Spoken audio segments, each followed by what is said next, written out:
আসসালামু আলাইকুম। ওয়ালাইকুম সালাম রহমতুল্লাহ বরকাতুহ। ভালো আছেন? আলহামদুলিল্লাহ ভালো আছি। আপনার নাম? আমার নাম আব্দুল বাসিত সরকার।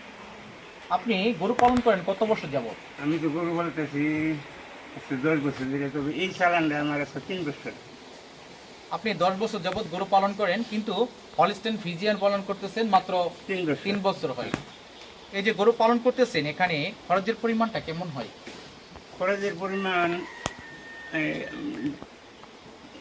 আজকে আজকে আমার দিনের খরচ জি, প্রতিদিন কত খরচ হচ্ছে? প্রতিদিন আমার 900 টাকা 1000 টাকা খরচ।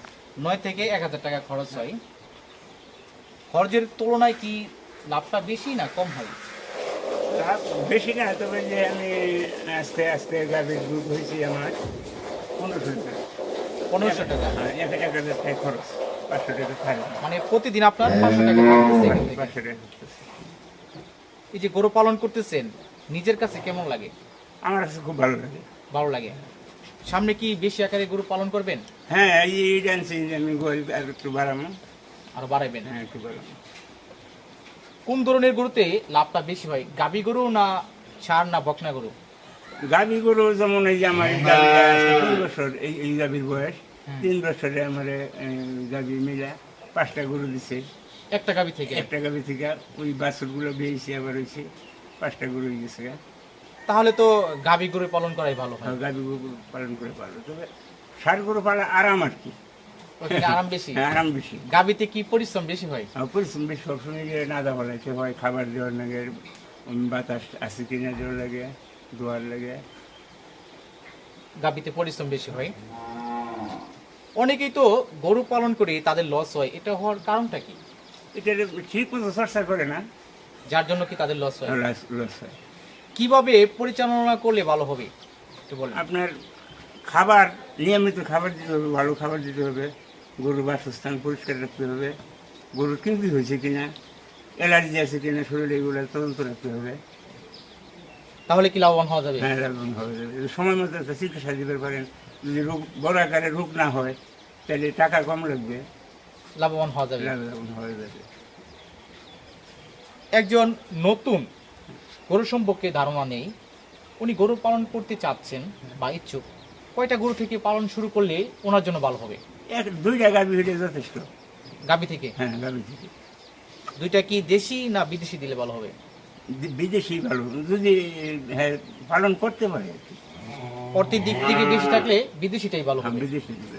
আর যদি টাকা পয়সা দিকে কম থাকে, সেক্ষেত্রে গাভী দিয়ে পালন শুরু করলে ভালো হবে। হ্যাঁ, গাভী থেকে পালন করতে পারে। আচ্ছা, প্রথমে কি আমার গলগর করার দরকার আছে, না আমার যে গলগরটা আছে অর্থাৎ ডাঙ্গাচূড়া গল, এখান থেকে পালন শুরু হলে যদি ভালো হবে? একটা গরু থাকে বা 2টা গাভী থাকে, বাঙ্গা ছোড়া থাকলে ওটা যে আস্তে আস্তে গাভীটা দিয়ে এলো, আমার সংকলন হইতেছে না, আমি আস্তে আস্তে করে নিলাম। এই যে আমি ছোট্ট করে করছি, এখানে বড় গরু। আপনার গোয়ালঘরটা তো ছোট, হ্যাঁ। কিন্তু এখন আপনার গরুর সংখ্যা বাড়ছে, বাড়ছে। লাভবান হচ্ছেন, এই জন্য আপনি গোয়ালঘরটা আরো বড় করবেন। বড় গরু। ঠিক এমনও তো হয়, অনেকেই আপনার বিশাল আকারে নিয়ে একটা শেড করে, হ্যাঁ। তারপর দেখা যায় ধার দেনা করে শেড করার পরে গরু কিনে পরে তাদের লস হয়। লস হয়। এটার মূলটা কারণটা কি একটু বলেন। মূলটা কারণ এই গরুগুলো চর্চা করার আগে যেভাবে এইভাবে না শিখাই, না বুঝাই, হ্যাঁ গোয়াল ভর্তি গরু কিনছি, কিন্তু ওটা লালন পালনটা বুঝে না, কি লাগবো না লাগবো। এই জন্য আমি গরুরে খাবার দিই 3বার। হুম হুম। সকালে খাবার দিছি, এখন আর দিমু, যে ঘাস রাখছি, বিকালে শেষ, বিকালে আবার একটু বসি দিমু, খাইতে দিমু, বাস। এই। তাহলে হলো। হ্যাঁ। তার মানে বোঝা গেল প্রথমে আপনার কোনো শেড করার দরকার নেই। দরকার নেই, আপনার যে ছোট করলে আর কি। ছোট্ট পরিসরে যে শেডটা আছে অর্থাৎ গোয়ালঘর, হ্যাঁ, এখান থেকে আপনি পরীক্ষামূলকভাবে 2টি 3টি থেকে শুরু করতে আস্তে পারেন। আস্তে বড় করলো। আস্তে আস্তে বড় করতে হবে। যখন আপনি গরুর সম্পর্কে জানবেন বুঝবেন, তখন আপনি গরুর সংখ্যা বাড়িয়ে দিলেন, হ্যাঁ, ভালো একটি জায়গায় গোয়ালঘর তৈরি করলেন, হ্যাঁ, ভালো। তাহলে আপনি লাভবান হতে পারবেন অতি সহজেই। অতি সহজ। যাই হোক, আপনার সাথে কথা বলে বুঝতে পারলাম, অল্পতেই বুঝিয়ে দিলেন। তো পরিশেষে আরেকটা কথা আমরা জানতে চাচ্ছি, আপনি তো গরু পালন করতেছেন, জি। এখানে কি আপনি একাই সময় দেন না আপনার ফ্যামিলির সদস্যরা সময় দেন? সবাই সময় দেয়। অর্থাৎ বাড়ির যে সকল সদস্য রয়েছে তারা সবাই এখানে সময় হ্যাঁ, দিচ্ছে, সবাই সময় দেয়, যার জন্য আপনার একটু পরিশ্রমটা কম হয়। পরিশ্রম কম হয়। আপনি কি গরুর জন্য গাছ চাষ করেন? আমি গাছ চাষ করি না, তবে স্বাভাবিক মতো কিছু করি আর কি।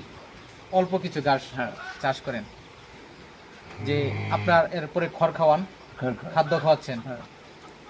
সব মিলিয়ে আল্লাহর রহমতে আপনি কেমন আছেন? হ্যাঁ আল্লাহর রহমতে ভালো আছে। আল্লাহ আপনাকে অনেকটা ভালো রেখেছে।